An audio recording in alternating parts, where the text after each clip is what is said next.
फिलहाल चाहिँ यो चाहिँ हामीले चाहिँ होइन हामीले भन्दा नि अब यो भिडियो चाहिँ धेरै पछाडि बनाउँदैछौँ। यो अनबक्सिङ गरेर चाहिँ रिभ्यू गर्नु भएको यो चाहिँ कन्भर्सको के भन्छ यसलाई AS1 Pro हो। यो मोडल धेरै पुरानो त होइन, नयाँ मोडल हो। अनि यो चाहिँ ओरिजिनल हो। यो चाहिँ अहिले हामीले नेपालमा चाहिँ बेचेको हामीले चाहिँ बेचेको छैनौँ। यो चाहिँ आफ्नै लाउनुको लागि चाहिँ किनेको कस्तो रहेछ भनेर। खालि के अरे त्यो चक 70s र अल स्टार त्यो पुरानो मात्रै लगायो। अनि यो चाहिँ कस्तो रहेछ भनेर नयाँ मोडलको नि त लगाइदिउँ भनेर किनेको। अनि साथसाथै अब अनबक्सिङ गरेर तपाईँहरूलाई पनि देखाउँ। फ्युचरमा हामीले पनि ल्याएर बेच्छौँ होला कस्तो आउँछ रहेछ पनि।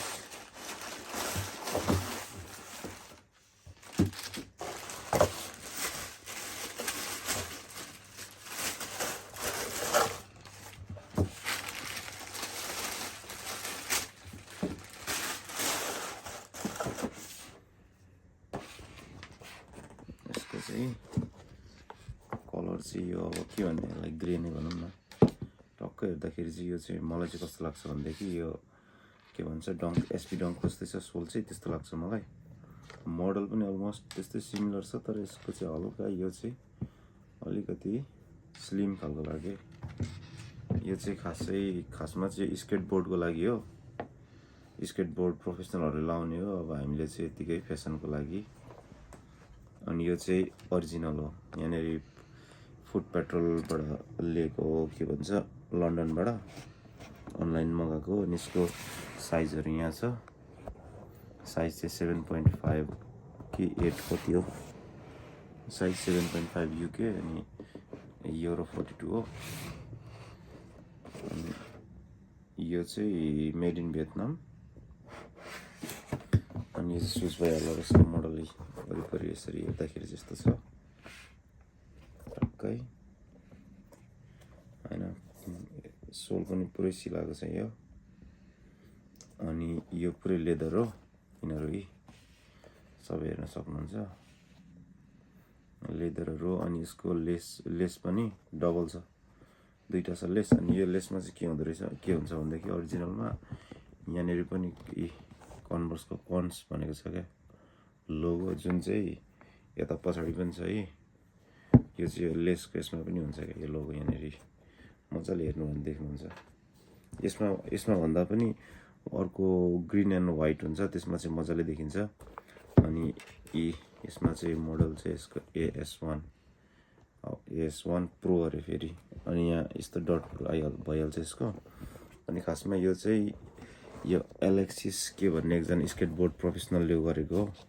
अनि यो चाहिँ उसको नाम हो, सिग्नेचर भन्दो रहेछ यसलाई एलेक्सिस भनेर। अनि भित्र हेर्नु पर्दाखेरि यसमा मेड इन भियतनाम। अनि यो ओरिजिनलमा चाहिँ यहाँनिर सिरियल नम्बरहरू पनि हुन्छ, यहाँनिर हालेर चेक गर्दा पनि हुन्छ। अब QR कोड पनि भइहाल्यो। मैले चाहिँ चेक गरेको छुइनँ। अब ओरिजिनल भनेर खासै चाहिँ चेक नगरेको। अब चेक गर्नु पर्यो भनेदेखि चाहिँ यो QR कोड स्क्यान गर्ने, सिरियल नम्बरहरू युज गर्ने। अनि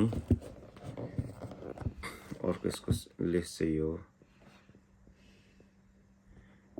चाहिँ अर्को छ के भन्छ एक्स्ट्रा लेसमा चाहिँ यस्तो कन्भर्सको यो यहाँ जुन छ नि कम्पेयर गरेर हेरौँ न। यो कन्सको यो लोगो कन्स भनेर यस्तो चाहिँ हुँदैन यहाँनिर।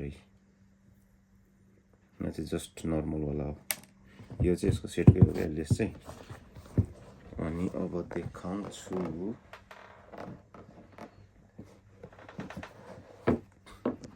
यो पनि अलिकति यहाँ पनि कन्भर्स हुन्छ।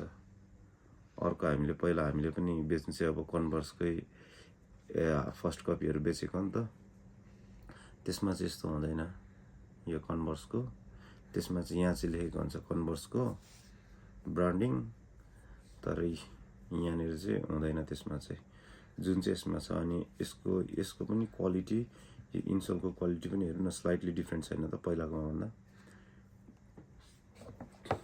अनि भित्र पनि यसरी स्युड छ। अनि यिनीहरूको सोल पनि हेर्नु यस्तो दामी खालको छ हार्डबाट। अनि ल हेर्नुहोस् मोडल मजाले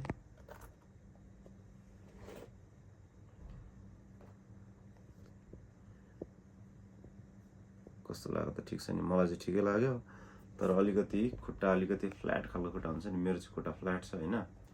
फ्ल्याट खुट्टा भएकोहरूलाई चाहिँ यता साइजहरू चाहिँ ठिकै भए पनि यता चाहिँ इस्यु हुँदैन, औँला ठोकिने के हुने, तर यहाँनिर चाहिँ चेप दिने क्या। अनि 1 हप्ता त्यो चाहिँ लगाएपछि चाहिँ बल्ल हल्का ठाउँमा आउँछ, खुट्टा अनुसार जुत्ता खोलिन्छ। अन्त चाहिँ सुरुमा चाहिँ दिमाग खराब हुन्छ, एकछिन चाहिँ खुट्टा दुखाने। सेप पनि फेरि त्यस्तै। मलाई त्यस्तै थियो। मलाई चाहिँ अलिक यस्तो यस्तो यस्तो खालको चाहिन्छ क्या जुत्ता। यो चाहिँ अलिकति यस्तो खालको छ नि, दामी खालको। मलाई चाहिँ यस्तो खालको चाहिन्छ। ल हेरौँ, खै ठिकै छ, मलाई चाहिँ ठिकै लागेको यो। तर दाम पनि अलिक बेसी नै पर्छ। अर्को के भन्छ चक 70 र अर्को अल स्टारको त्यो अल स्टार भन्दा चाहिँ दाम बेसी नै पर्छ यसको ओरिजिनल प्राइस। कन्भर्सको हेर्नु नि, दामी छैन त।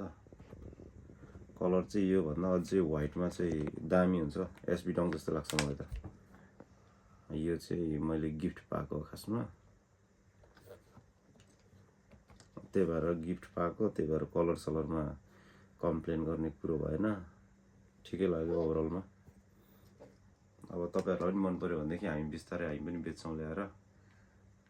ओरिजिनलको प्राइस फेरि बेसी हुन्छ अनि अलिक गाह्रो हुन्छ सेल्स गर्नुलाई। बट स्टिल दुई खालकै बेच्छौँ हामी, ओरिजिनल पनि बेच्छौँ अनि अर्को फर्स्ट कपी पनि बेच्छौँ। जुन अफोर्डेबल हुन्छ त्यही किन्ने हो नि त। यो चाहिँ ल,